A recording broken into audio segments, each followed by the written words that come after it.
இந்த படத்தை எடுக்கும்போது বিজয়ের পর এবার কি রাজনীতির মাঠে নামছেন ধনুষ? ঘনিষ্ঠ বন্ধুর এক মন্তব্যেই তোলপাড় শুরু হয়েছে দক্ষিণ ইন্ডাস্ট্রিতে। চেন্নাইয়ের এক অনুষ্ঠানে ধনুষের রাজনীতিতে আসা নিয়ে প্রশ্ন করা হয় জনপ্রিয় সুরকার জিভি প্রকাশ কুমারকে। জবাবে তিনি জানান, ধনুষ তার দীর্ঘদিনের ঘনিষ্ঠ বন্ধু। ভবিষ্যতে ধনুষ রাজনীতিতে আসার সিদ্ধান্ত নিলে তিনি বন্ধুর পাশে থেকে পূর্ণ সমর্থন করবেন। এই মন্তব্যের পরই নতুন করে শুরু হয়েছে জোর জল্পনা।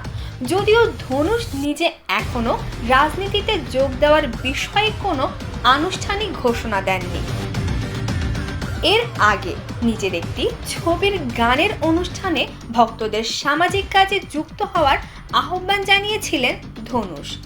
শুধু প্রিয় তারকার সিনেমা দেখাই নয়, মানুষের বিপদে পাশে দাঁড়ানো এবং সমাজসেবায় অংশ নেওয়ার কথাও বলেছিলেন তিনি।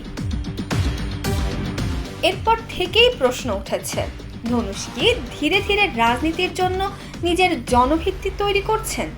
তামিলনাড়ুতে সিনেমা থেকে রাজনীতিতে আসার ইতিহাস দীর্ঘ।